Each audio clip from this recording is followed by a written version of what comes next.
Hello, everyone, and welcome to Super Gamekast, a podcast about the video game industry and occasionally video games themselves, whenever we feel like it.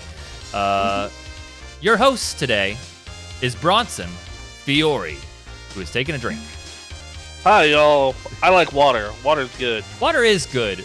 You should, if you haven't been drinking it, you should drink water. You should probably drink some water. I have to flavor my water because water's too plain, but I recognize the importance of water.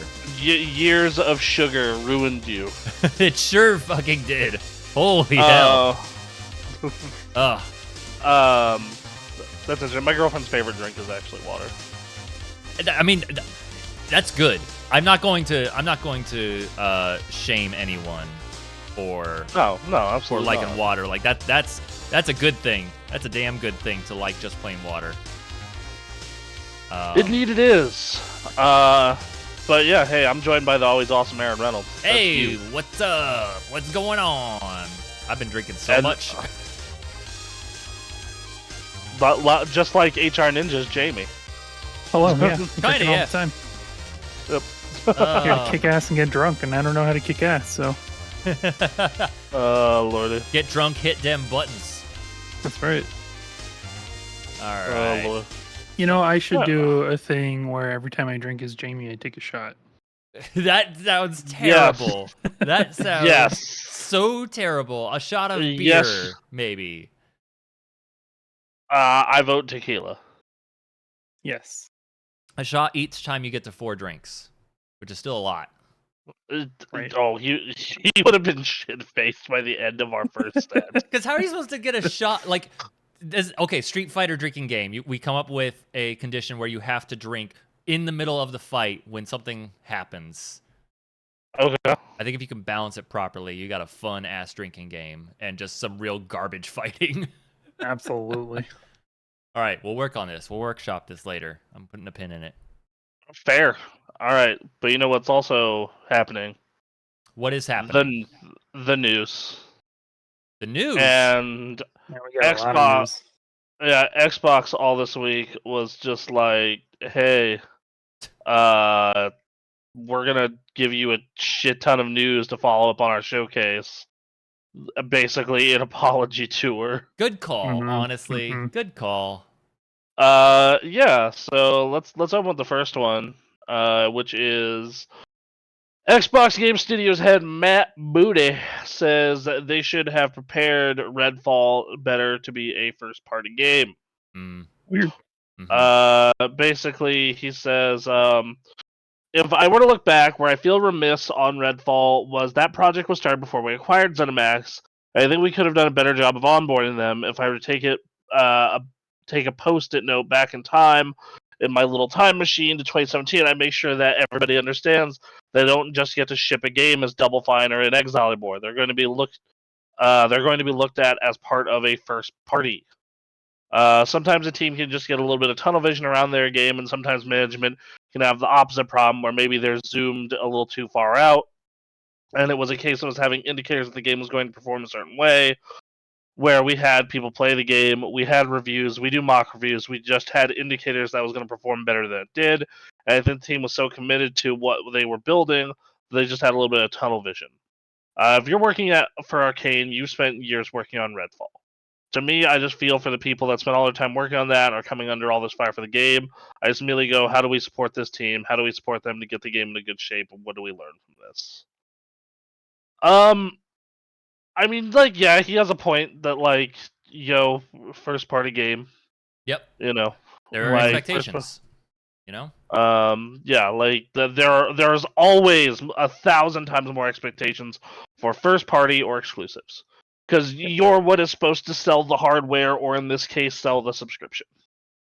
So maybe they didn't, they weren't thinking that way at that time. Right. And it sounds, translating from Microsoft Ease, as someone who was, on the inside, yeah, what it sounds like is after the Redfall thing, they had a talk with all their first-party studios of, no, you need to get your shit together, and we're going to be keeping a closer eye on all this. is what I infer from this.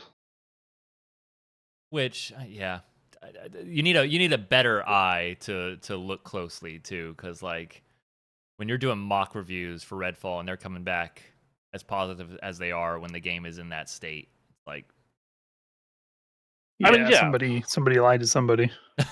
Oh yes, absolutely. Like somebody was just like, "Oh yeah, it's great, it's great." yeah. Yeah, good game. Yeah. And Yeah, if they do improve on it and they keep going with it, I would love to revisit it because they do have an idea there, but there's a lot that needs to be tweaked at the very least. yeah. So no, it's it's. I think that game they should just put it in the ground. Quite honestly, like like what someone pull up the latest Steam numbers for Redfall, they can't be good. Okay. They yeah. just because they were like sub 200 like 3 weeks ago. Ooh. Let's see. And Ninja's on And, it. and I know that like Xbox Game Pass probably has more people, but like, I mean, 77 right now. yeah, 70. 24-hour peak is 89. Yeah, that's bad. That's like really bad. Yeah. That's like, how do we recover from this bad? And then they tell you how many of your friends have played this game. And in my case, I apparently have 16 friends who played it, but in the past, like on Xbox, but no one's really played it all in the past few weeks.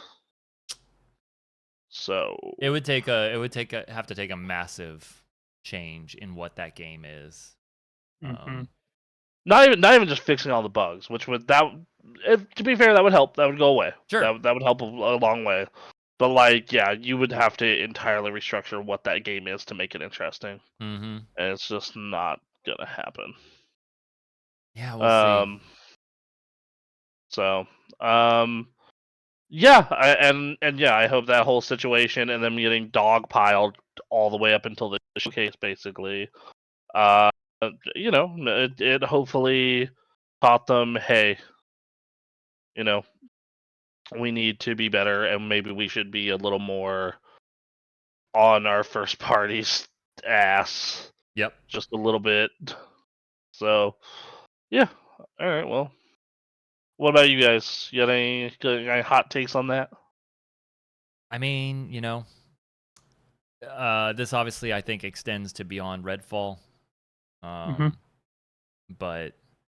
I'm hoping that this is the game that kicks him in the ass a bit. Yes. I mean, yes. Like the upcoming games have to be good. Yep. Right. Like Starfield has to be good. Forza has to be good. After that showcase, I preloaded Starfield, Lies of P, Forza, Exoprimal, and City Skylines because they're all on Game Pass and they're all like, hey, we work perfectly. So take that how you will.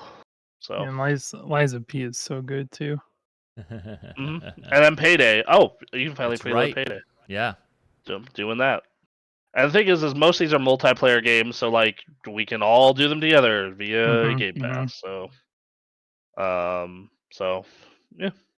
All right. Yeah. Well, hope they learn it, because, goddamn, because otherwise it's gonna be a rough time. if Starfield is like way crazy buggy and not fun enough to transcend that, like they may have passed, the point of no return. Who knows? That game looked a lot better in the showcase, but I also keep did. calling it No Man's Skyrim. So, yeah, I think that's how it's gonna feel at launch. But Phil Spencer did an interview yesterday, I think, where he said, gamers are just looking for a good game on Xbox. And I'm like, my dude, it was not that long ago that you said a good game is just not going to do it for us. Right? Yeah. I definitely think that a lot of that, I definitely think that a lot of that is the fact that like he was very frustrated at the time. Sure. Which makes sense because like you have this game that comes out and performs well under your expectation and everybody's expectation, to be fair, and then just everyone is shitting on you for a week straight, and then you go and then you go do an interview. You know, like I get it. Yeah. I don't like it, but I get it. So yeah. Yeah. All right. You know, good luck. So Is Yep. all I can say. yes. With that, because we got a lot of Xbox news back to back to back. Mm-hmm. Phil Spencer is also adamant that the consoles are critical to Xbox business going forward, saying that the dedicated hardware is the future of Xbox. In Xbox's What's Next gaming panel today, the Xbox head was asked about the place of the console about the place of console in Xbox's strategy. It's a question some have been wondering about, in particular due to Spencer's past comments that we just addressed, Mm-hmm. seeming to the deprioritization of hardware in the grand scheme of the company's strategy. If that was the case back in 2019, it doesn't seem to be any longer. Quote, we know that for players, especially Xbox players, where we come from is people sitting in front of their television with a console plugged into their television. So what developers are targeting, it's what so many of us play. Console is critical to the success of what we're doing today and the future of Xbox. It's not the only thing we're going to focus on. We're going to focus on allowing player choice, but we also know that the console is core to how people think. Yeah, the core of how people think box is in the name of our product. Xbox console is critical to their building. Spencer added the team is hearing positive feedback on the Series S, knowing that for some people around the planet, $500 for a console is too much for their situation. I mean, we had that in our own little podcast Yep. group. Mm-hmm. And that price point for the Series S has brought many new customers into the ecosystem. However, he acknowledged that the 512 gig storage was a limitation for some, hence the announcement of the 1 terabyte today. We remain very committed to the console style of play, the creators who are building for that space, and it is the pillar of our brand. Okay. Well. I mean, yeah, like you know, I don't think you necessarily put out like a better version of your more affordable console if you didn't think that if you were just going to abandon it. That's true. The news of that Black Xbox Series S with $100 Mhm. increase suggests a confidence in. It was 50. It was 50. Oh, it's but 50. yes. Okay, but Because still. their actual MSRP is $300. It's just there's frequent sales to get it for $250. Gotcha. So Gotcha. All That right. makes sense. yeah, Yeah. yeah. I was freaking out when I read those comments by Phil. I was like, that they're just giving up, huh? That's it. And Mhm. on one hand, like this is exactly what you would expect from an Xbox CEO addressing those concerns. Is like while you're trying to sell the consoles, yes, you would defend selling the consoles for the future, like of course. On the other hand, yeah, they went through with this Black Xbox Series S.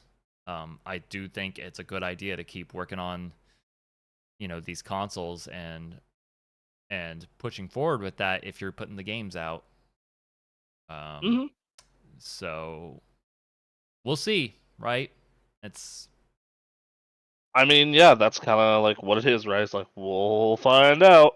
it's very much like I understand what you're saying. I don't entirely believe it yet because like No. this ship needs to turn around in all ways. Yep. Yes, 100%. So yeah. I hope you're right.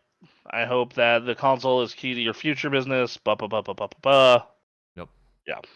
Yeah. It's a lot of like I expect the CEO to say stuff like this. So even if it's Phil Spencer at this point, it's just like I don't know, man.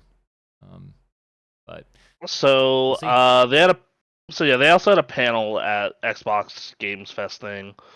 He says Xbox Studio head says Xbox has turned a corner on first party releases. Matt Booty says the company's goal is to release 4 first party games per year. They says in the Xbox panel, what's next for gaming? Booty was questioning about the company's first party slate, which has been under criticism over the past year, which Makes sense because I post that image in our Discord of what has come out each year for Xbox, and last year was just so weak, Yeah. just so unbelievably weak. It was As Dusk Falls, Pentiment, and Grounded. Which, like, Like you that was know, the like Pentiment got rave reviews, and Grounded has been doing pretty well, but those games by themselves, without support. and I loved As Dusk Falls, so yeah, but Right. But you gotta have more. You gotta have more heavy hitters. yes, which and he brings up Hi-Fi Rush, GoldenEye, Age of Empires, Ghostwire coming to their console, Minecraft Legends, Starfield, all and Forza on Age of Empires 4 for consoles are all this year. Mm-hmm. He says he called out Hi-Fi Rush, Minecraft Legends, etc. The coming releases of Forza and Starfield are examples of benchmarks, and he pointed out that in the last 5 years, Xbox has shipped 10 games with over 10 million players life to date apiece. But they noted that in 2024, Xbox's first-party slate really kicks it into gear. He mentioned Towerborn, Hellblade 2, Avowed, Flight Sim, and others that we haven't talked about so far. Planned for next year, he called out Avowed, Clockwork Revolution, South by Midnight, and as the first game studio, each has shown that are beginning, middle, and end under the Xbox banner. All that is really part of our goal is to get at least 4 games a year out, like the article said earlier. Mm-hmm. I mean, yeah, that'd be great. That would match other first parties. There's that show a lot of good stuff. I don't know. Do I have faith that's gonna happen? Right. Uh, Also, I feel like the gamers that care about the console wars. I think there's a specific definition of that big title game that's like that. People talk about Sony putting one out every 3 months. Those tentpole games, and I don't know. Like, does Flight Sim really fit in that definition? Do you think? no, Like but there are some games in like there that don't quite fit, but like they not to like say that they don't. They're like Avowed, like 100%. Right. But yeah, like yeah. Avowed and Hellblade, like yeah, totally, Yes. 100%. Yes. Mm-hmm. So I don't know. That I'm hoping. Crossing my fingers. I Yeah, want some good games. yes, same, absolutely same. So, yeah, and to be fair, that showcase, the way I describe that showcase to people is like, would it make me run out and buy an Xbox? Probably not. Hmm. Does it make me very happy to have Game Pass on an Xbox? Yes, Yeah. very much so. Yep. So we'll see where they, of course, go with all Yeah. that. Okay. So next up, though, on the Xbox news train fiesta that we have, Yes. is Starfield is going to have fewer bugs at launch than any other Bethesda title. Okay. Sure. Um, even if this is true, that's not saying much. Yeah. I wish them all the best. This is a big game. Mm-hmm. I hope they Mhm. figure it out. But Yes. I have zero faith. This is like the biggest world it sounds like they've ever made in a Yeah. video No. game. So like, 100%. Yes. 100%. and it's all new shit too. This isn't based on Elder Scrolls or Fallout. Like, Yep. here's space, man. Space, the final frontier. We got space flying and visiting planets and generating aliens and stuff. Like, okay. I mean, yeah, and and I keep saying it. It looks like No Man's Sky through a Bethesda lens. Yeah. Mm-hmm. Little bit of Destiny. So tiny bit of Destiny. When you yes. see the shooting, you're like, oh, okay. Yeah. Well, yeah, and even that, I don't know. It looked like Fallout 4 shooting. Sure. I did not play a whole lot of Fallout 4, so yeah. I saw that and it said like, it looks like more Fallout. Yeah, no, it's Just so you know, in the next news story, they're in reverse. You'll have to look at the URL for the Cyberpunk stuff. Oh, okay. But yeah, like it's like I get what they're saying. Like they they want to have a um they want to have it like to be the most polished Bethesda game, blah blah blah blah blah. But Yep. I don't know, man. I I don't see it happening. I don't see what the benefit is. I mean, I see on the surface what the benefit is of trying to get that kind of narrative out there. The problem is I don't think there's a single person that believes it. Honestly. Except for the diehards. Except for the people who are drinking the Starfield Kool-Aid super hard. Mhm. Right. Which Because like has even the been- seasoned, seasoned Bethesda fan who's like totally going in on Starfield is like, nah. What?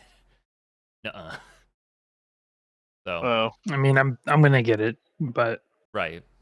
my expectations are tempered. I mean, it's coming out on Game Pass, so I'm gonna try it. Like Yes. that's Exactly. so. That is what I'm gonna do. I don't have the time, but I'm definitely gonna check it out for a while. Mhm. I'm going all in on Street Fighter this year, but like yes, I will make time for Starfield. Yes, 100%. That's like that's like a big story just in the history of video games of like Bethesda and the impact it's had, and then its fall from grace that has continued across multiple franchises, and now like this is the big redemption. Yep. Let's see what you can do. Well, like they made all those investments in like 06, and then they kind of just expanded on that and rode those coattails until they couldn't anymore, probably. Right. So Yep. we'll see. But them making a brand new universe to try and like match up with the Elder Scrolls Fallout hype. That's a Yes. true test. So we'll see. That I agree with. Yeah. So I'm expecting bugs. Yep, a lot of bugs. yes, I'm expecting this game to be borked, especially on Series S. Yeah. Yes. So, Mhm. Thank you, Matt Booty, for commenting. Yes. Anyway. All right. Next news story. Next news story is Cyberpunk Phantom Liberty is. This looks like a massively absurd, huge update for this game. Yeah. So what's going on in here? So they're doing so Phantom Liberty is out in September, and with Phantom Liberty, the game is getting a bunch of new, like, they're changing the way talents work. They're changing the way they're making the shooting feel better. They're making the melee combat feel way better. Like you can block bullets with your like blade arms. They're adding new finisher animations. They're adding vehicle combat. Like they're just adding a bunch of stuff. They're adding a new ending. Wow. Yeah. All of that is free as part of a patch, and then you have the expansion itself that's $30. Huh. So That sounds like a good deal. yep. So, but they got some new graphics tech in it. Oh. And the specs for this are fucking crazy. Dude, I'm fairly confident in my computer, right? Yeah. Yeah. Like I got a good rig, and I looked at these settings. I'm like, holy shit. Mhm. So Aaron, if you scroll down, you'll pull up a chart. Oh God. There's a chart. Oh There's a God. chart. All right. Yeah, Yeah. just click on that real quick. Yeah, there you go. Yeah, boy. Oh God. Oh God. Oh man. So if you want to play this on high at 1080p Ugh. 60, you gotta get a Ryzen 7 7800X, an i7 12700, and a 2060 Super, 8 gigs of VRAM, and a 70. SSD is now a requirement for the game. Wasn't before. And if you want to play it on Ultra at 4K 60, you are looking at a Ryzen 9 7900X, a 3080, 12 gigs of VRAM, which that doesn't make sense because the 3080 only has 10, and then 20 gigs of RAM. But wait, oh no, it gets I'm gonna skip over ray tracing low. That one's not that interesting. Sure. It's but ray tracing ultra, you need a 7900X and a 3080 Ti.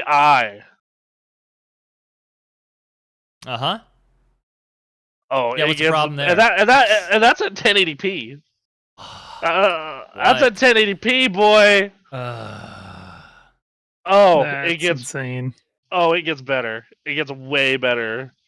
Right. Okay, so for ray tracing overdrive, which is their like super high-end fancy ray tracing tech, it's super impressive. I watched Digital Foundry doing a video on it. Like it's great. Ryzen 9 7900X, okay. Mm-hmm. And a 4080. No. Mhm. I'm waiting. And they want 16 gigs of VRAM and 24 gigs of regular RAM. Mm-hmm. Oh. All right. We always used to joke, but can it run Crysis? Here we are. Here we are Cyberpunk. again, boys. Can it run Cyberpunk Phantom Liberty?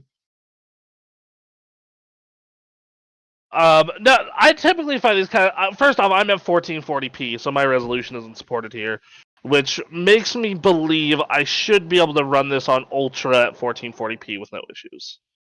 That is what I would believe looking at this chart. Okay. And possibly ray tracing at like high. Now, you want to know something really funny? That ray tracing overdrive mode, that recommended is with DLSS on.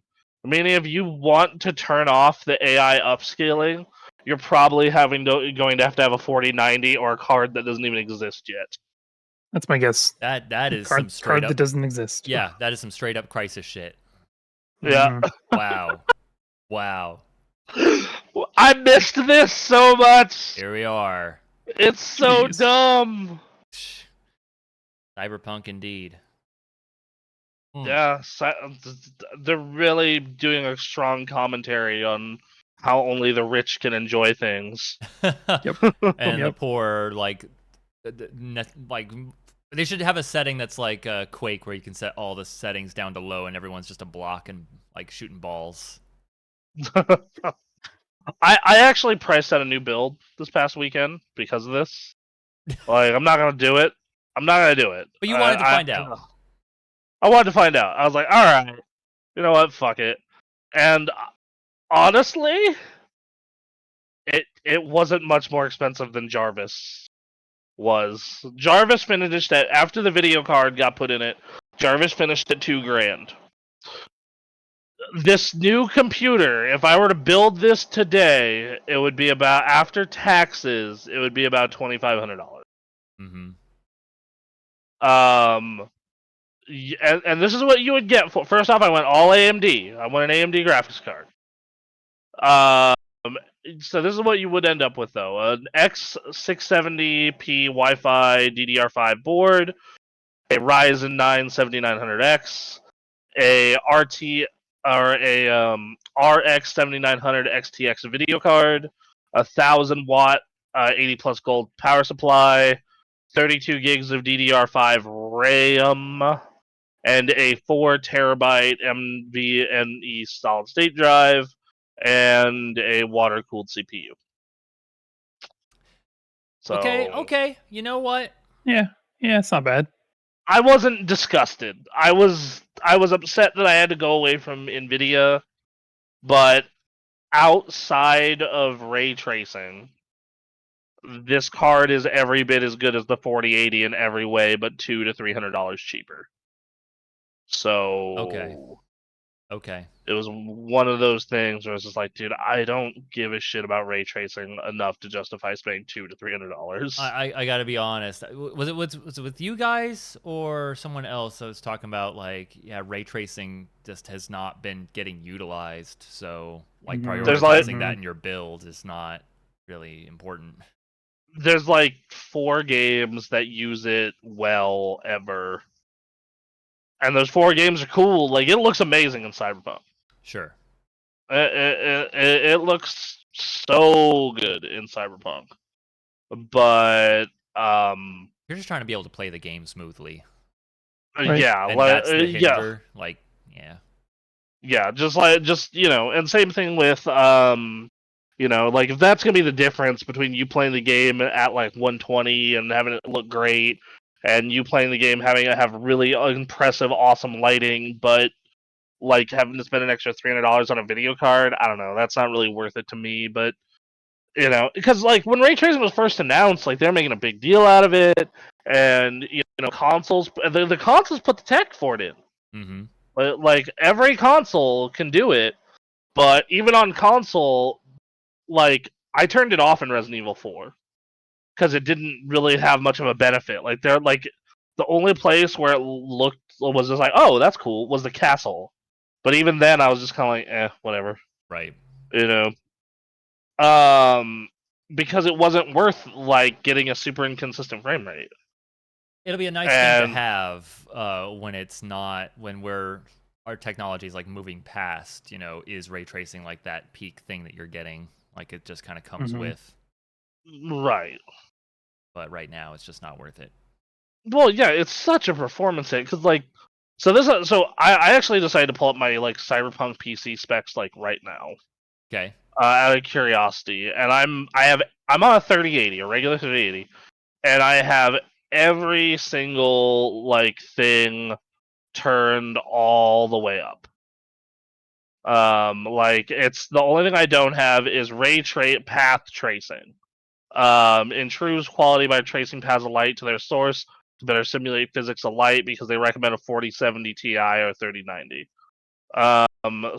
But like everything else is all the way up, including ray tracing, which is on Psycho. Uh, Okay. yes, I do have DLSS on, but it's it's kind of set in like a middle ground mode. Mm-hmm. All right, now I do have NVIDIA Broadcast turned on also right now because I'm podcasting with the air conditioner on. It's gonna take my frame rate, but let's see what frame rate I get. I believe I was in the middle of the city last time I was playing this game. This is, of course, before any of the weird, crazy shit they're adding to it. Right.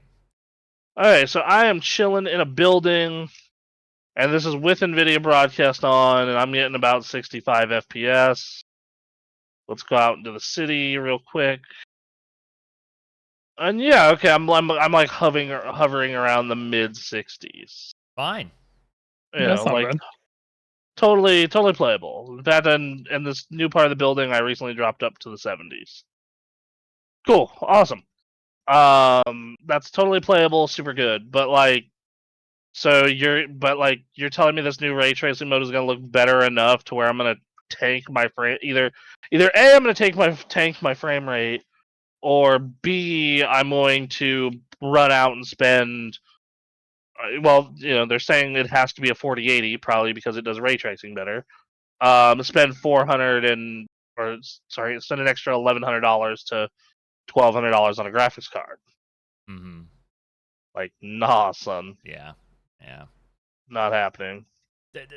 But if someone were like due to make a new PC right now, I get like if someone were like, "Oh, I'm gonna make a new PC right now," I would be like, so one, this is assuming you're in the budget sector where I am, where you're going like not necessarily top of the line 4090, but the step below it. yep. Because that's where I've always just played in ever since I've been building PCs as an adult. Mm-hmm. I would still tell most people, yeah, get a 7900 XTX. Okay. What Ninja? What's your opinion? I mean, when the The most common card on Steam is like a 1060, right? Is it? Is it still? Yeah, I think it's still the most common card on Steam. I'm gonna So pull. like I'm gonna it, pull it up right now. It's all it's right. actually it's a Is it the 1650. 1650? Okay. Well, still, I mean that's not like a super expensive card either. So But so like if you're just playing at 1080p, whatever, just get something that's affordable that you can play with.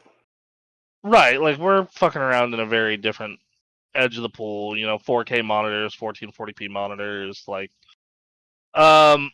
yeah. And you look at the Steam hardware survey, and the first video card that's more powerful than a 1080 is a 3060 Ti.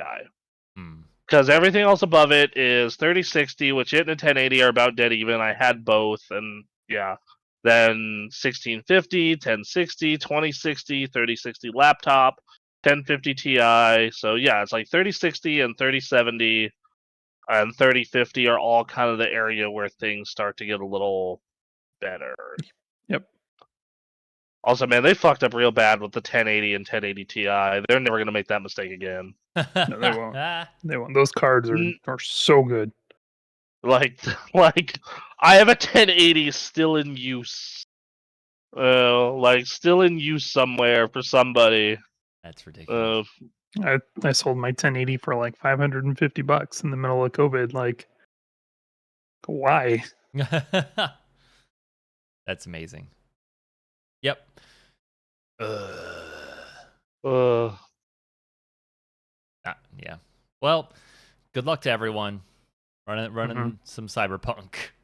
Sounds like Cyberpunk's super back, so yes, it's a great game. get ready. It's a fantastic game. Is that It's sale still going on?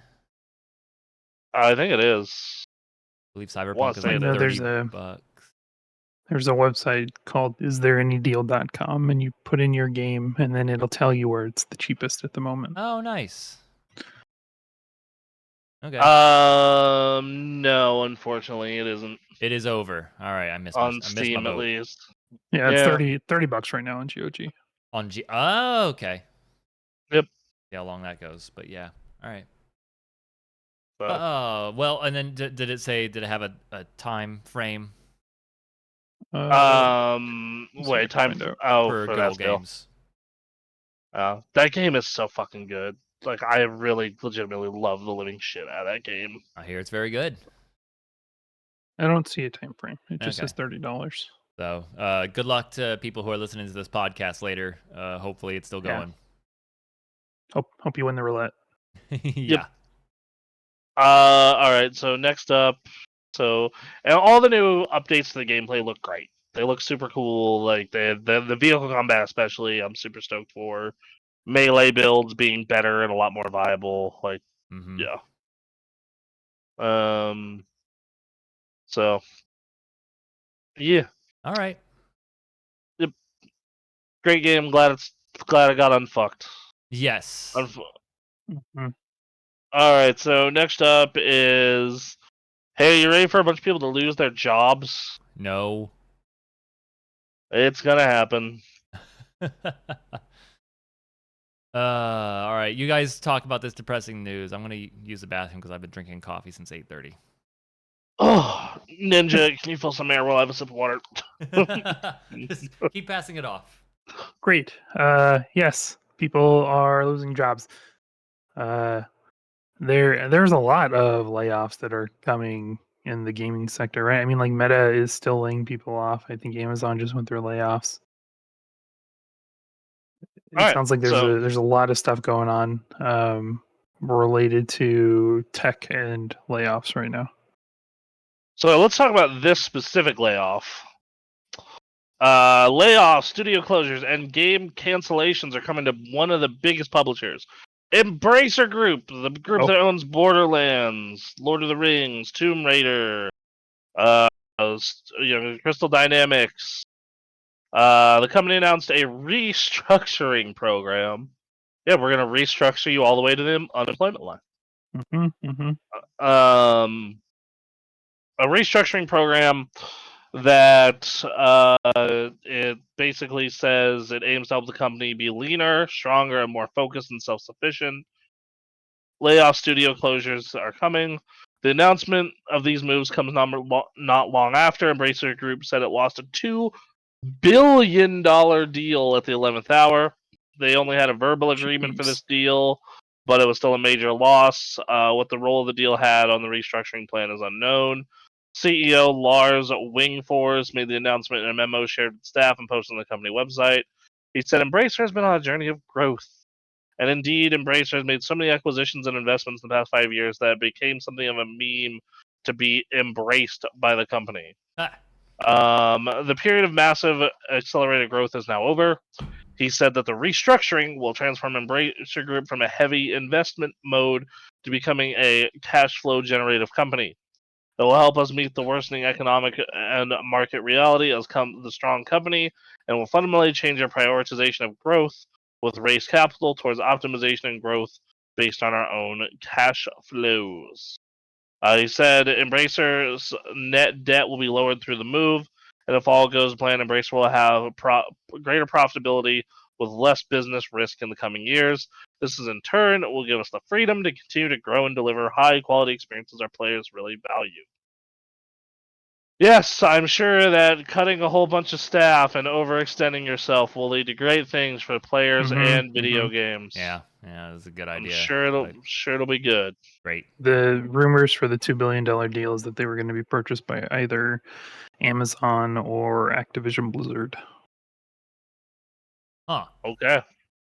Man, wouldn't it be funny if it was Activision Blizzard that fell in with the Microsoft thing? Microsoft's like, look, we didn't do this. This isn't us. This was not our fault. I don't care this happened under our supervision. Look, we're still trying to make the acquisition happen. This isn't us. They may, speaking of, an article came out this morning saying that they may back off on the acquisition if the FTC wins the right to sue them to delay the merger. What the? Okay. What? Wow. They said if that goes through, then they're gonna call it off. Yeah, I wouldn't blame them if that happened for sure. Oh man, All right. Fuck. To be honest, all I really want, either like merge or no merge, I just want Bobby Kotick gone. Yes. That is the ideal part of this, but that's only happening through merger, in my opinion. Right. So. All right. Well, this is shitty. Yeah. This just absolutely sucks. All about cash flow. God. I hate this. Embrace your layoff. Embrace the closure of your studio. Lord. I mean, it's shitty, but it's like during the pandemic, every company super overextended themselves because they thought, man, video games are bigger than ever, not thinking of why. Like, maybe that once people stop saying inside all fucking day and have nothing to do but play games, maybe, just maybe. Yeah. We don't need all this fucking staff for this, and we should just kind of, like, hire some more people, but just kind of business as usual, mostly. Instead of hiring a billion people and doing a billion mergers, and now 3 years later, everyone's fucked. That would require a corporation to think long term. Yes, and not just chasing short-term profits. I mean, it's the same thing with that exercise bike company, right? When COVID hit, they like really, really, really bulked up, and then people started going back to the gym and no longer buying exercise bikes. Yep. Like we knew it wasn't going to last forever. We just didn't know how long it was going to be a thing. You know, like we thought, 2 weeks. Yeah. Well, like that was the original thing, and then it ended up being like realistically like a year and a half for most parts of the country. It was looking like it was gonna be just a year. Everything started opening up, and then the new variant came. It's like, nope. And then by that year and a half point, I was like, everyone is tired. If we die, we die.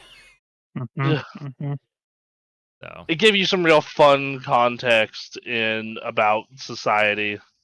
Yeah.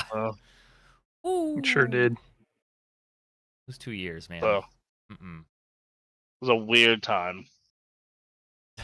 It feels like this is the first year of we're just out of it, and man, when time froze for those 2 years, that was crazy.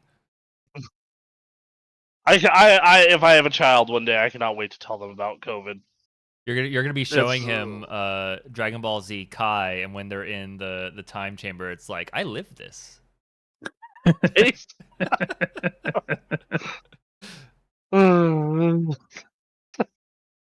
I experienced 1 year in 1 day. It was weird. I didn't train for shit. Yeah, I didn't do anything productive. I was tricked into it.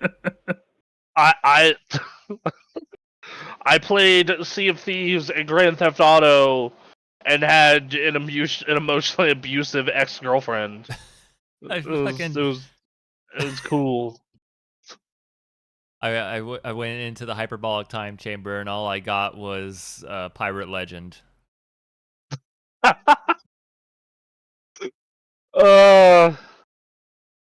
I think that's the podcast title There for you this go. week. All right.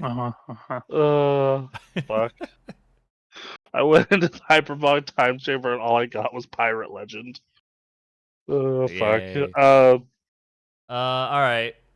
Yeah, that sucks. It's a bummer. Crystal Dynamics had something to say during it.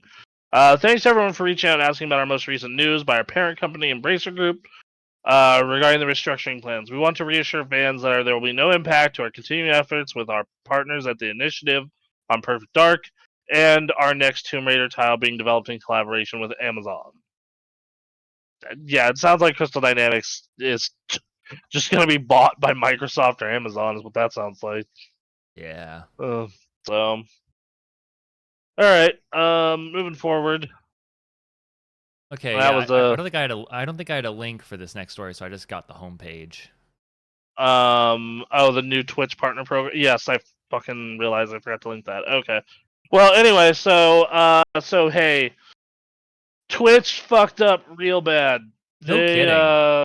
They totally did a bunch of shit where yeah, you can't run banner ad the in-stream ads, and you can't run ads regarding this thing, and you can't fucking have ad logos on your stuff, and that's fine if their payouts were good and their ads weren't reasonable, but it's not. And they rolled that all back. And then they actually have a competitor now, which we're looking into multi-streaming on, everybody. Don't you worry. Super Gamecraft is coming to Kick. But I'm just this is a really fun thumbnail to be on if you're browsing Twitch. And you're just seeing kick.com here. So anyway. So yeah, they did a bunch of shit, and their new partner program, and they just put out a new partner plus program that's supposed to make you more money, but someone did the math, and it's only a little over 1,000 streamers are eligible for it, basically. Mm-hmm. So why would you ever bother? Yep. It's the long and short of it. Yeah, hold on. Let me pull up the. And it's they're already massively on thin ice. They have been treading the line for the big streamers, let alone everyone else, for the longest time. Yeah, absolutely. But they're the only one in the market who understands how the market actually functions and things of that nature. They get it. Do I think that they're gonna? And that they're making some moves currently to take advantage of Twitch being Twitch. And Devin Nash was talking to be a huge deal if they got to even 20% of the market, but because Kick right now is at 3%, but man, fucking lord, they went out and they signed, so all that shit happened, right? All the Twitch drama, all the fuck shit, and then Kick signs XQC to a non-exclusive deal based on streaming hours, worth like over $100 million. Jesus Christ. That is insane. Yep. I don't know what I get nothing. I don't know what to say. But I remember when we were talking with Parker about like what it would take, and yeah, it would take a bunch of big streamers, but like there's a big one. first lobby or Yep. lob, like holy hell. Well, there's another one that came out this morning. There sure is. If you look in the top left of this front page here. Yeah. Wow. I was like, damn, I could not have believed, like, and these are not exclusive deals either. They can that they're based on streaming hours. Their deals, their income.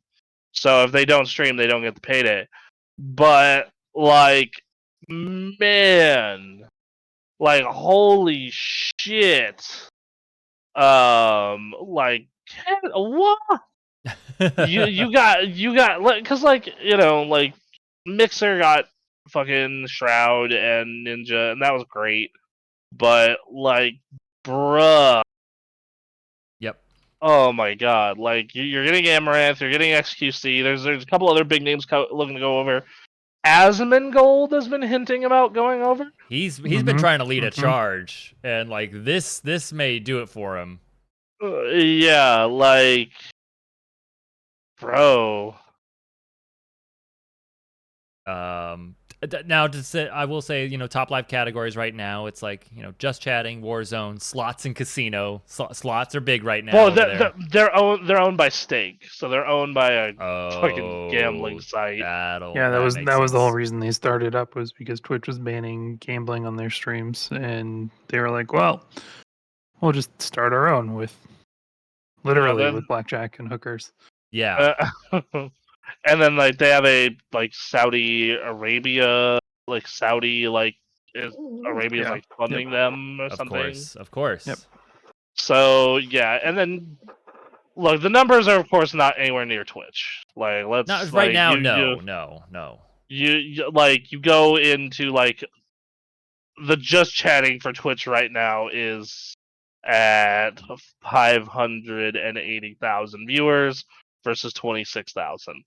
Yep. Like every category is significantly lower. Which, of course, like this just happened. Yes. But it's still like enough to like it's Mixer. We had no fucking like thought of going on or moving to Mixer. All right, like we that was not I was like yeah maybe. Like we had more of a thought of going to Facebook before going to fucking Mixer. That's right. Yeah. But like this is, and granted, if our community doesn't come with us, they're like fuck that, we don't want to go there. Then it's like all right, cool, whatever. Then I guess we're not going to kick. Mm-hmm. And then they brought out. There was a very good point Devin Nash made in that video that I sent you that you should definitely check out when you have time, Aaron. Okay. All right. That like okay, if this company starts to succeed in a meaningful way, then holy shit, every government agency is going to be on their ass. Because for a while it was just like, oh, Kick is where you can watch like people stream movies illegally. Yep. Yep. And if you go like there's the big pools, hot tubs, and bikini section that Twitch has, but theirs is a lot more risque, is what we'll call it. That's a good way. Yeah. Yeah. More things targeted toward an audience 18 and older. Yes. Yes. So there's that going on. Fucking like illegal movie. Like this dude is straight up streaming the Grand Prix Canada 2023 in Spanish right now. Sure. Like a bunch. This dude is straight up streaming the COD World Championships. Just no. This is the time to like be doing that kind of shit. Like once you start getting numbers that people like, when businesses start having problems with you stealing and things like that, like you will be some level of successful already that you can like, all right, now we have to dial back. I mean, they definitely already have a ton of fucking capital because Yes. they're throwing $100 million at fucking XQC, and Mm-hmm. you know, God knows how much they're giving Amaranth. Right. Yeah. I mean, Let's see. Twitch is owned by Amazon, but they're not. They don't want to throw the money. Mhm. Or maybe they are. I don't know. Twitch just is not being managed very well, and it's like Yeah, so she frustrating as didn't say hell. the specifics of her deal in her video, but she's like, so $100 million deals have started. Can I get one of those? Followed by her packing her bags and heading to Kick. Wow. So Yeah. yeah. And yeah, the revenue split is a lot more money for creators. Like if we had their revenue split, our average check would go from $60 to $70 to like $200. Mm-hmm. Right. Like that's You actually know, a whole lot less to be able to like actually make side hustle kind of money streaming, which is kind of nuts. yeah, like yes, exactly. Like it could be a real side hustle instead of, you know, yeah. And then yeah, man, they bought a lot of awareness with this. Yes. And they're you know, like I made us a Kick last week out of like, well, if this does get traction, you know, like that was Yep. my thought process, and glad I did. Um, yeah, so Well, yeah. Needless to say, we are going to be checking out Kick Mm-hmm. yes, in some form. if the people who watch us don't come over and we don't get a ton of new people, then it's like okay, never mind. But Yeah. but you know, for the time We'll be being, right back. All right. uh, Yeah, especially because we can just dual stream. Like, yeah, I don't know, worth a shot. Uh, and like, yeah, this seems to have a better shot than just about anything else. It helps that again, it's coming at a time when Twitch has just been fumbling over and over and over again, and no one's really taken advantage. well, exactly. Like you would think that they would, you know, that they would be like, you know, because if I'm Amazon and I say this, it's like, okay, look, dude, we have like 85% of the market. We can't let this fucking go away. Like, let's, you know. But the problem is their parent company, Mm-hmm. Amazon, is like, well, this needs to make fucking money Yeah. Well, because the thing is the fucking owners of Kick don't give a shit about making money all that much. not right now. And then in general, like they're like whatever, go to the gambling website.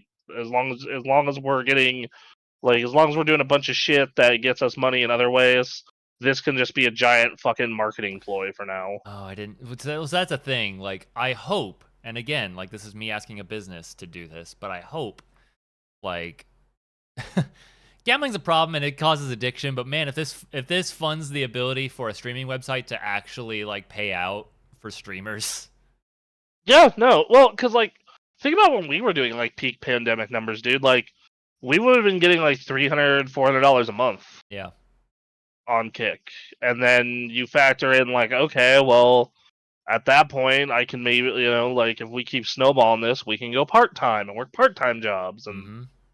you know, and then Kick's, from what I have heard, at least Kick's discoverability is a little better, but Certainly that right now. might just, well, yeah, but and yes, I was just about to say that that might just be the fact that like, well, yeah, of course it is because you Nobody's using know, it yet. Yep. yeah, like not many people are using it, so yeah, so like let's say you go to, well, we were doing Street Fighter 6 this morning, right? Yes. Yes, we were. Yeah, they have 86 people watching it. The number one stream has 19 people. Yep. Oh man, if we had some fight nights, Yeah. Mm-hmm. the time is now. Lordy. So yeah, like it's, you know, We'll see how this plays out. I'm curious.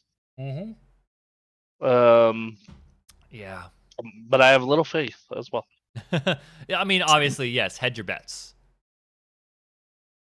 So, let's see. Titanfall 3 was apparently in development for 10 months before being canceled. Why even say this? You know this hurts. To hurt you, exactly. No one wants this news. Keep this buried deep in your soul. Bring it back up when you are announcing that you are finally going back to Titanfall. Okay, so Respawn Entertainment was hard at work for Titanfall 3 for 10 months before the project was canceled so they could focus on Apex Legends. A former developer at the studio claimed. Former Titanfall and Call of Duty designer Mohammed Olivi said the game was in development before Respawn pulled the plug. Titanfall 2 came out and did what it did. And we're like, okay, we're going to make Titanfall 3. We worked on Titanfall 3 for 10 months. We had the tech for it and multiple missions going. Well, I'll make this clear. It was incrementally better. It wasn't revolutionary. They added in the end a combination of the multiplayer team struggling to make the multiplayer mode accessible, and the Battle Royale genre finding explosive success pushed Respawn to enter that genre. A prototype was made, company-wide interest was ignited, and the studio began working on Apex Legends. We came back from break and we talked about it, we're like, we need to pivot. We literally canceled Titanfall 3 ourselves because we can make this game and it'll be Titanfall 2 plus a little better, or we can make this game which is clearly amazing. That's the heartbreaking thing, is that it was the right move for them as a company. Yeah. Like, yeah. Going on, it led to the decision. It led to the rise of one of the most popular battle royale games, and it is a mainstay in the genre since it launched 2019. And yeah, and then they're busy. They're making a Star Wars FPS. They're making Jedi Fallen Order. And Respawn founder said he isn't opposed to the idea of Titanfall 3 eventually being made, but it would have to be the right thing before Respawn can commit to it. It's such a beloved franchise for fans and for us. It has to be the right moment in time, the right idea, and if not, it just doesn't make sense. Yeah. So. Yeah. I get it. Sucks super hard. It'll be one of those where we're having a slump in making games. We've got this in our back pocket. Yep. Those are Respawn's one of the top game developers out there right now. And yeah, they're just proving that they've been making all the right moves. It just hurts that not putting out a Titanfall 3 is currently the right move for them. Why are you hurting me? They said it. They shouldn't have said it. Just keep that quiet. Right. Although at this point, yeah, I will say, yeah, seeing this news story, it's like, yeah, they're busy. It's not happening. We don't need to be talking about this right now. Let's bury this story for a while. Just under the pillow. The pillow. Yeah. And then last news story: Shadows of the Damned. Yeah. You couldn't believe this either, right? What? I don't know. I'm gonna play this trailer because I have actually not seen this. I assume it looks like updated Shadows of the Damned. It does, but the trailer for it's funny because they do some live action stuff. Okay, cool. Like of all the Grasshopper games. Yes. It's a great game, is why. It is, but like, it's weird. Barry did No More Heroes. I know. Killer 7? Yeah. They did. It's on PC, remastered. Remastered? Is this a remaster? Yes. Oh, okay. Because it looks remade. At least that model does. I hope this game gets the love that it deserved and didn't quite get. You mean because it released the same week as Duke Nukem? And everybody ignored it? I'm not. Duke Nukem? I refuse to believe that narrative. Duke Nukem came out and people were like, fucking this thing. I would just like to say, hold on. Duke Nukem Forever sales. I just 376,000 the first month. All right. Duke Nukem. God damn it. Shadows of the Damned sales. All right. 24,000 in its first month. We fell for it. They are who we thought they were, and we let them off the hook. I very much remember that came out. That game came out in a week where it was like Duke Nukem, and Child of Eden, and no Mhm. one talked about either of the far better games to talk about Duke fucking Nukem. Yeah, even if it was to shit on Duke Nukem, people were talking about it. Yes. I wonder Yeah. which game in this series we're gonna get remastered after this. So I don't know if you know this, but there is an entire like grasshopper manufacturer timeline. Okay. It starts with, and like all the games are connected in this timeline, right? It starts with the silver fuck? case, then it moves on to Flower, Sun, and Rain, then Killer 7 takes place, then the 25th Ward takes place, then No More Heroes takes place. I'll post the link to this I had no idea. in Me neither. the video games chat, but like it goes into like even Fire Pro Wrestling. It goes into What like what Wow. about Let Let It It Die. Die? Let It Die is in there. It's like a side story. The whole timeline is called Kill the Past. And I'll put a link to it up, but Yeah. it is insane. So I wonder if like the idea is going to be to remaster one of the older games, maybe Flower, Sun, and Rain, but that's a visual novel, so I can't imagine that doing well. Oh man. Okay then. Okay. Wow. Look at all this. Jesus. Hmm. That's cool. Yeah. I think that's awesome. Well, they've already done a remaster of Killer 7. They've already done. Mhm. All right, No More Heroes. That man's been doing some No More Heroes for a while, and I haven't heard of some of these games. So Yeah, I haven't either. Looks like Yeah. Kuriyama Dance and Red, Blue, and Green are manga and oh well, we need games of not those games. then. But they yeah, so maybe we'll get a game of one of those. Well, All right. Well, and that was that's our news. that's it. That's it. All praise Suda51. Indeed. Always been a fan. Absolutely. Good shit. Absolutely. Yeah, So I guess we should talk about what we've been playing, right? that's a good idea. We have all played the video games. Mm-hmm. I mean, I played one video game. Same. I have played realistically. I've played 3 video games. Well, get the other 2 out of the way. All right. So I played Diablo 4 with my girlfriend a whole bunch. That is, in my opinion, probably my favorite Diablo. It just feels so goddamn good. Nice. Yes, Barbarian is so much goddamn fun, and we actually found a really good like group set up for her Necro and my Barbarian, because Necros can make it so you're vulnerable, and Barbarians can make it so you take more damage and are bleed more when vulnerable.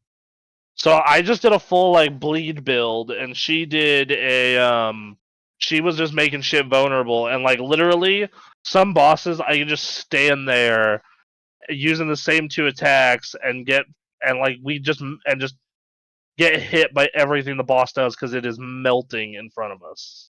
Mm-hmm. So yeah. Yeah. Game looks great. Very interesting story. Side dungeons are fun. It's just a fucking blast, man. It is just a complete fucking blast.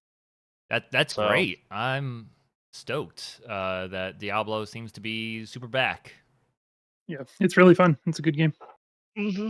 I don't like its microtransactions. They are really gross and I aggressive. bet. Yeah, but I mean at the same time they're just cosmetic, so it's not a big deal to me. It is to me. Those could be cosmetics in the game. It could be. Well, it sounds like a really cool cooperative experience. It is. That's been. I mean, it's like playing it co-op has been great. I will say that. Yeah, I'm gonna go. Old man yells at Cloud because that cosmetic thing. That's how it started, man. You used True. to. You used to. It's You true. used to buy games, and they were complete. It's Like horse they armor had. taken to the extreme. Yes, there's horse armor in this that you can pay for. Yep. Absolutely. You know, they won. Yep. The horse armor people won. Well, but we've known that. I know, Mhm. but this was just so apparent because of the literal Mhm. horse armor. Yeah. So yeah, that's basically it. Okay. So as far as Diablo goes, then I have been, I've been playing that Final Fantasy demo. I finally got into that last night. What'd you think? I have hope. I thought the story was very good and had a couple of oh shit moments. Combat, it doesn't feel quite as good as Nier or Bayonetta or Devil May Cry, but it's like close enough. Especially because I tried that like other mode they had when you get the multiple abilities.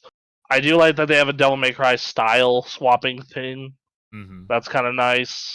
I'm intrigued. I do have the game pre-ordered. I'm gonna play it. I hope it's good.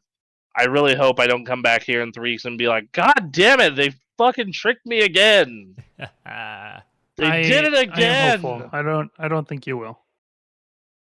So yeah. I think it looks great. I think the sense of scale is fucking incredible. Mm-hmm. Yeah, there's a lot of really nice shit I can say about that for sure. Right. But yeah, so I definitely think at minimum check out the demo and both parts of the demo because the prologue is definitely like I just kind of felt like I was mashing square and dodging. Okay. Well, and your save transfers over to the full game, so It does, but that doesn't matter to me because I'm starting the game over to show it to my girlfriend. Well, I mean, for anybody else who's interested in trying the demo but doesn't want to because they think they'll have to restart. Yes, that is a nice perk. yeah. So, yeah. So, and then, we all been fighting in the streets. Mm-hmm. God damn, have we? Yeah, no, we had those sets this morning. Those were a lot of fun. Yeah, no, I do enjoy. I did enjoy watching Ninja get like full grappler brained and then fighting someone else. That was really funny. Yeah.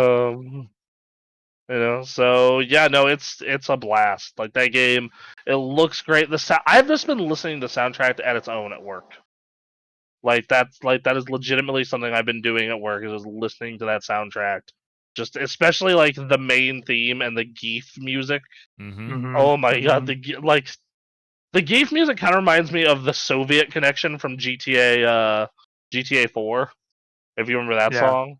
Yeah. So yeah, like just oh, feels so good. But Geef it is such a good game. Geef is so much fun to play. Like I'm so in Street Fighter, I am one of those people that depending on the Street Fighter, I swap between Geef or Ryu, and then every now and then I hop into Ken. That's kind of my. I'm very basic outside of my love of Geef, and I totally went and I like tried Ken at first, and I was like, okay, this is all right. And I tried Ryu, and I'm like, ooh, I like this. This is good. And then I tried my boy Geef, and I was like, oh my god, he's like perfect. Mm-hmm. Right. He is so like because I didn't like him in 5. I didn't think he feels good for the way 5 functioned. And that was a big part of why I fell off of 5. And then I go and play him in this, and it's just Oh my god, they just made him feel so good and so goddamn powerful. Right. Like every time you land an SPD, it feels like the greatest shit.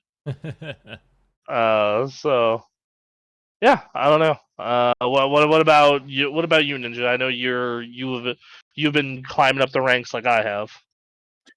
Yeah, I mean, I started in like rookie, I think, with Jamie, and have slowly grinded my way up to platinum. And I mean, the game is just fun. This is the most fun I've had in a fighting game, I think, since Marvel. And I really like Strive.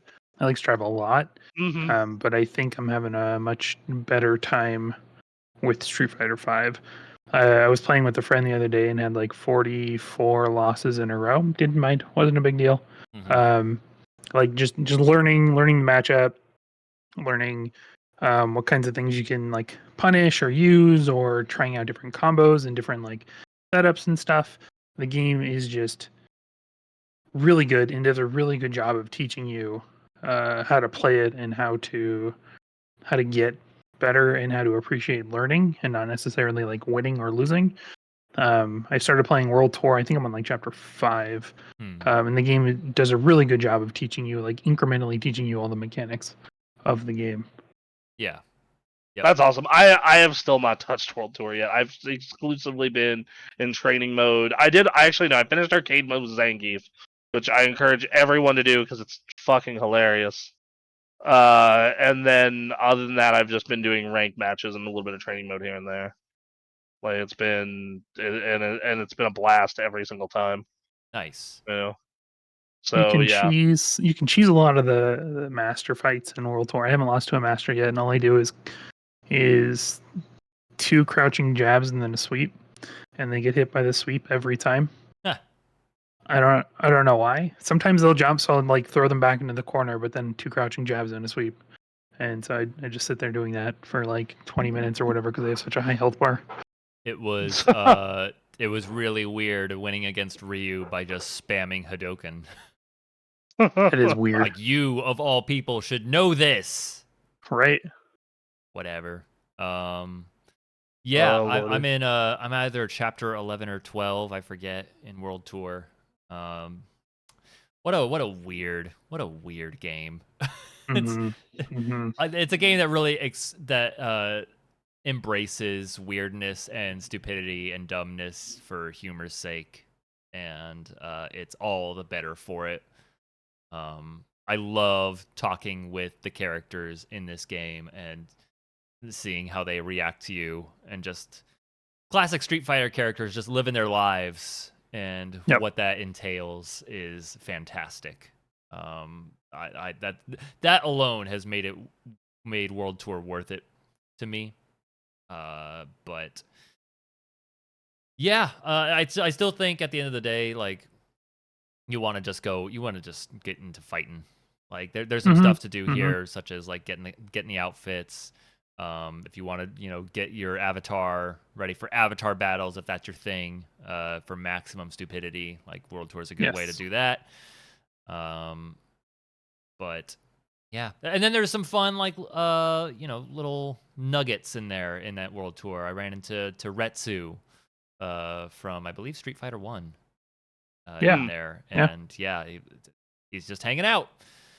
And one of my favorite nods in the World Tour mode. So if you play Honda's story mode, you find out that he's opening a restaurant, and you find out that they do delivery, and they do delivery by doing sumo headbutts. Oh man! And every once in a while, if you look up at the skybox in World Tour mode, you can see sumo wrestlers just flying. And I was like, "What the fuck is that?" Okay, see, yes, it's stuff like that. It's just amazing. They have embraced everything funny and ridiculous, and have applied it to just daily life. My favorite thing is, okay, so to get the classic outfits, you need to get 100% bond with a character. You can cheese that by buying some food that will get you a little more money from part-time jobs, and you go to the scrapyard and you just spam. In my case, I was using Cammy's move sets. I was just spamming hard punch over and over again, get anywhere from 2.5 to 3K zenny, and just keep going again. You'll get that in like 30 minutes, and then you head over and you buy the item, the necessary item that gets you 5 points in bond, and then you cash that all in at once. For whatever reason, Chun-Li and Cammy, both of their 5-point items is seafood. Seafood that they clearly hate. They don't like this.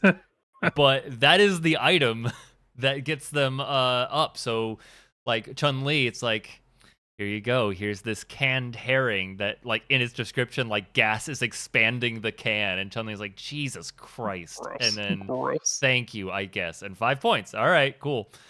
My favorite, though, is Cammy. Her item is jellied eel. Which, yeah, it's real good. And Cammy is not happy about this. But what's great about Cammy is it fades to black, and then it kicks back up, and Cammy's like, that was quite the experience. I hope you learned something from watching that. You sat and watched her eat this jellied eel. And if you are, if you're farming this, you have 20 eels. So, like, you hand her one, she eats it, she's like having an awful time. You're watching the entire time. She finishes it and it's like, oh god, thank god that's over. And your character just like opens up a trench coat and there's 19 more jellied eels, and you just hand it to her. It's like, all right, number 2, Jesus. Get to it. I'm watching you eat all 20 of these jellied eels right now, Cammy. And now we're best friends. Because you make best friends by creating experiences, and goddamn, I can't think of a more notable experience than trying to eat 20 jellied eels in like half in an a hour. row. Oh god. So yeah, goddamn, really funny. People are texting you. Ryu operating a smartphone is about as funny as you would imagine. Fair. Yeah, good times. So having a fun time in World Tour, but I have unfortunately hit a wall in you enter a tournament. And it's like, oh, you actually need to know what you're doing. It's like, well, shit, I don't know what I'm doing. I guess I'll have to come back to this later. Yeah, so y'all have picked your mains, it sounds like. Yep. Yeah, pretty much. The Bronson's running with Zangief, clearly. And then Ninja, you're feeling Jamie, huh? Yes. You seem to be doing real well with Jamie. Yeah, I may look at Marisa or Manon, but I think Jamie's probably where I'll land. Nice. Yeah, that's kind of how I feel about Ryu. Like I like the other ones, but or Zangief, I really like Ryu, but Yeah. I haven't chosen one, and because of that, I like them all. Every time I've like jumped in and tried someone, it's like this is awesome. The only one I've like run into like struggles is with Chun-Li. She's hard. She's really hard. She's very hard. Especially with her new stance. Right. Yeah. So I have decided, because I'm going to have a lot of free time here in a little bit, I'm going to put myself on a schedule. I am going to dedicate 2 or 3 days to learning a character, then moving to the next character, and just process of elimination. And we'll see. I don't know. So the nice thing about this game is that there are character guides and stuff that will give you like an intro on how they play. Yes, I really do appreciate the character guides. Every time I've jumped in on one and like tried it out, it's like, this is cool. It really helped me appreciate the character. So did you? So I guess my question is: have you kind of figured out like how you like to play yet at all? No, because I find it changes. It very much depending on the character and who I'm fighting. I'll be defensive. I'll be offensive. Gotcha. I don't. On the one hand, I don't necessarily feel great being on the offensive because I don't know what I'm doing. On the other hand, I like hitting buttons. Yep. And then my fear will be like I don't want to get hit. I'm perfectly happy trying to be on the defensive if I feel like I will come out on top. playing defensively. I will say right Mm. now I'm impatient, but that's not a playstyle thing. That is I need to work on my discipline as a fighting game player. That's a big problem that I have. Mhm. Right. Yep. I wonder if you would like Dulcim more, JP. I don't know. Personally, I have a bias against Dulcim for the years of horror and pain that he's caused me. Sure. But I'm curious. I do want to try. I want to give all of them a fair shot. And that's the thing, is part of me playing all this is like I still do not have the fighting game fundamentals down. And so I feel like I don't have a play style because I haven't figured that out yet.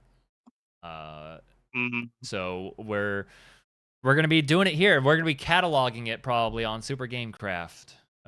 Indeed. Both on stream and in the club, which you can join. Just search you up some Super Gamecraft, and we're there.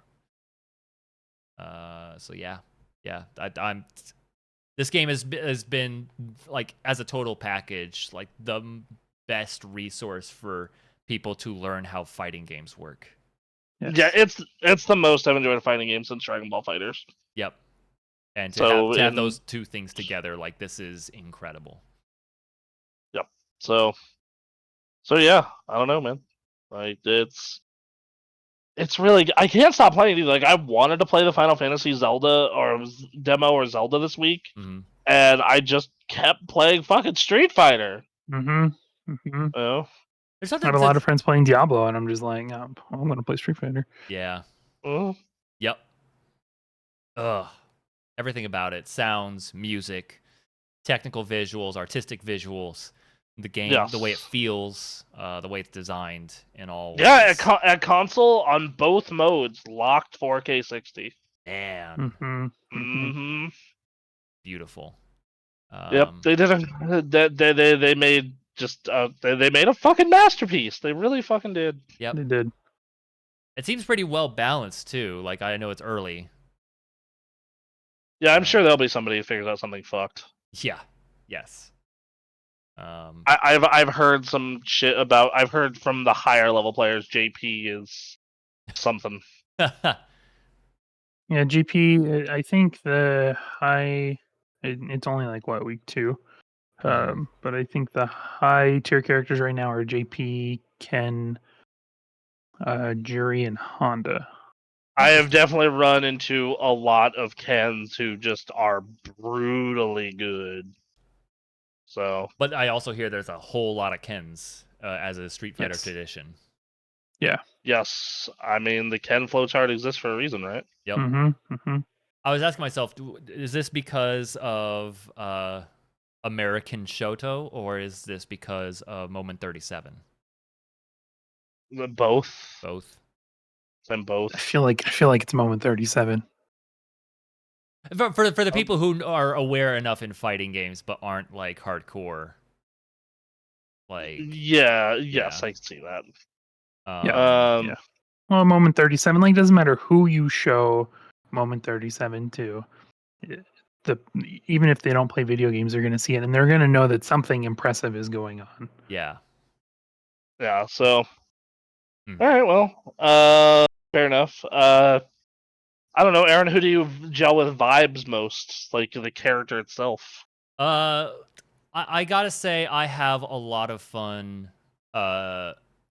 Just as a character as a whole, playing DJ. That man picks up my spirit. I was gonna say DJ or Ken is who I saw you picking. I also like am down with Ken. Ken's pretty. He's Ken. There's not much to write home about there. I just it'd be fun to cosplay Ken. I've always thought Ken's a good in the way that I think you fit Zangief pretty well, or Ryu, honestly, now that Ryu's got the beard. But it would be fun to pick Ken because I was messing around with the logos for the club, and there's actually a hilarious combo you can do where it's Zangief's doing his grab move but if you place it with Ken at the same time, like Ken's doing the peace sign, and then Zangief's holding on to him like a sideways hug. I thought that'd be a funny reason to main Ken. That'd be a funny logo. But Kimberly is good on vibes too. She's cool. Is it just me, or is she like? I don't know if like just the people I'm running against with her are bad, but like, dude, I have had no problem dealing with Kimberly's for the most part. I've heard people like have massive problems with Kimberly. Like, well, I mean, Yes. and to be fair, like these are from Scrub quotes, so like the kind of people that are losing to Kimberly probably not great. Fair. I think it's just the mix-up options. Yep. If you run into somebody that doesn't do the same mix-up every single time, Kimberly can get pretty annoying pretty quickly. Yeah. Mm. Yep. Cammy is another character I've been playing like ever since I've decided to try and learn fighting games again. Cammy is a gameplay style that I've really been responding to. And then yeah, I like every character I've touched. Like even Luke. Like what I dislike about Luke is like PMC nonsense, and that's really it. Like the voice actor has really won me over. Luke is just funny, and I think it's a good visual design, and I like thinking of him as Street Fighter's Popeye because of that cover art. Oh, and his goddamn forearms. fair. And I don't know. Jamie is absolutely fun to play. Just a breakdancing drunken man is like hearing that premise alone is great. Marisa's great. Manon, I was trying out Manon and like moves that are like pulling your opponent closer is like that activated something in me like, oh, ooh, Yep.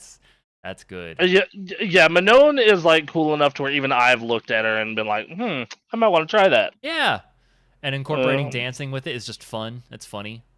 Yes, her level 3 is fucking hilarious. Yes. It's so funny, especially because the music that plays with it. Yeah. It's great. It's great.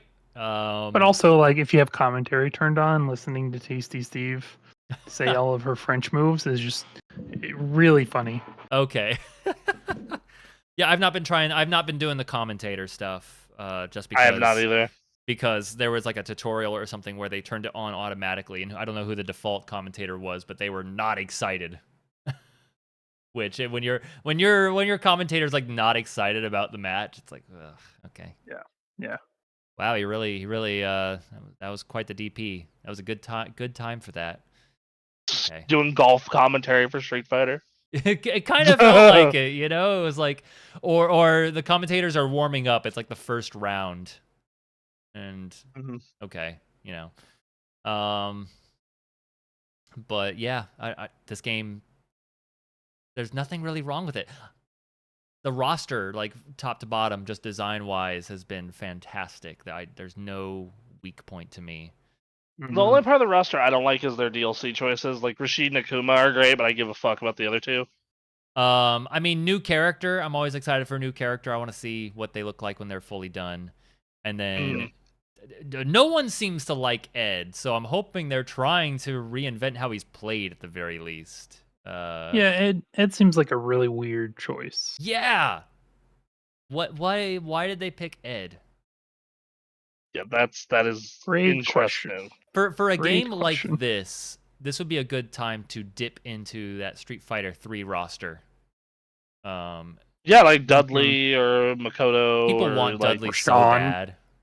Yeah, like again, Sean. if you reinvent Sean, like make time have passed a bit, and like Sean's like a beast for some reason, I think that would be funny. Where is this game in the timeline? It's the this latest. Is it's the latest in the timeline, so it's after 3. After 3. So give us like Q, but make him like G instead of like Q. Dude, it's Q, man. It's been a while since we've done the podcast. I forget if I mentioned that I went to ground control in Portland and fought a Q. How'd that go? It went to the final round. I lost, but goddamn, that was a fun time. I can certainly see the appeal of going to arcades and learning how to fight with other people. That was a good time. Yeah, that's a blast always. It was also that experience that is now I'm learning how to fight with a stick exclusively because hitbox ain't gonna help me in the arcades. That's fair. Yeah. I am still on a fucking controller, so Yeah, you know. that And I looked into fight sticks, and the one that I know is going to be good for PS5 and work great is also the one that has Luke and Jamie on it, and I'm like, ugh, gross. yeah. And to be fair, the faceplates are swappable, so that's something to consider for Well, that's me. kind of neat. Yeah. So like that's the like if Capcom were to issue like, man, we're putting out like all kinds of different colors of faceplate, that would be a very different story. Yeah. Yep. So like they put out a Zangief plate. Ooh, Right. hello, How do you feel about Luke and Jamie being the new Ryu and Ken? gross, super It's gross. fine. It's fine. These guys are Super going by gross. they're going by like the whole theme of this is the old guard is aging. They still throw down crazy good, but they are aging. Mm-hmm. That's great, but man, that I'm Jamie's fine. Jamie's fine. I don't have a problem with Jamie. I do not care for Luke in any way, shape, or form. I think his play style is perfect for, if you want like a main character, but you don't want to do the usual Shoto characters, like Luke's a good one. Like I think Minona's great out of the new characters. She's awesome. Kimberly's cool. Lily, I'm not super big on, but whatever. I need It to is what play it more is. Lily, see what's going on there. The fact that she's a disciple of T-Hawk, I think is really She cool. seems fun, but not a lot of people are using her. Not nobody, but not a lot of people. It's very rare that I run into a Kimberly and a Dulcim. Right. I've run into one Dawson and lost. Yeah. That's my entire experience with him.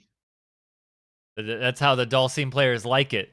Few Dulcim players means you're always a surprise. Yep. Like, there's plenty of Geef, plenty of Minone, plenty of Honda, plenty of Yep. plenty of Jamie, decent amount of Luke. Yeah. Yeah. I'm having a blast. I'm Yeah, so psyched that this game exists. A lot of fun. Like I said, it is the most I've enjoyed or wanted to learn a fighting game since Dragon Ball Fighters. Is it gonna replace Dragon Ball Fighters for me? I don't know. But like, man, it is so fucking good. Yep. Yeah. The grind begins now. Indeed. Yep, $1 million. Yeah. Uh-huh. Yeah, that's totally us, right? We're gonna get that. We're all gonna do our part in training Blasian, and Blasian's gonna do it. Yeah, exactly. That's right. Yeah. That's right. Well, in between taking care of his kid. Yeah, exactly. I think that's it. I think. I think that's a show. Guess what? We're gonna play more Street Fighter. Yeah, we are. Fuck yeah, we are. I can't tell you when specifically right now, but it's gonna be a lot. But yes, it's gonna be awesome as fuck. Yes. We may not stream all the time, so be sure to join the Super Gamecraft Club in Street Fighter 6. Just search Super Gamecraft. That's where we are. And you'll have a great time. Yes. So. And if you want updates on that, you should join our Discord. It's on our Twitch page. Just click that link. Join us. We'll talk about video games and whatever else. But also Street Fighter. That's right.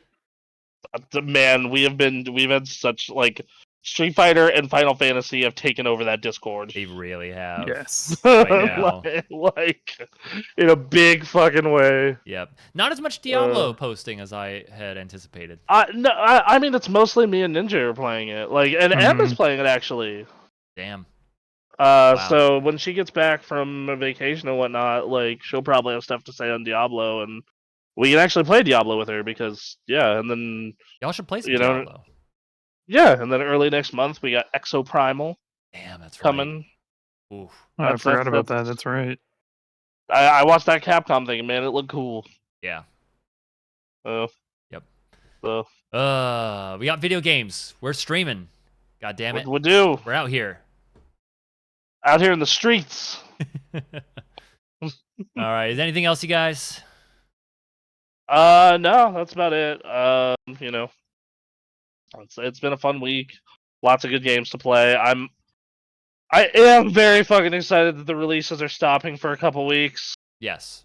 Like you know, because we had just so much shit back to back. Like Zelda hit, and then after Zelda hit, we were supposed to have System Shock, but no one here played it. Yeah. And then after System Shock, we had Street Fighter and Diablo like 2 days apart, and then and now we have Final Fantasy, and like it's gonna be nice that like the only, at least for me personally, the only thing until August is Sea of Thieves, Monkey Island, and Exoprimal. Yep. And Exoprimal is like something I'm gonna play to fuck around with you guys, and if it sucks, it sucks. If not, cool. Exactly. Sea of Thieves, like, we'll probably finish the Monkey Island story and then not touch it again for months at a time. Right. Or be Street Fighting it up. Yes. Though every now and then I want to do Sea of Thieves and just make someone's life a living hell. Sure. Whatever. Right. Yeah. Yeah, it's just the once again, the best way to play Sea of Thieves is you don't want to win. You don't want treasure. You just want to make sure someone else doesn't get treasure. That's the way you got to do it. See, right.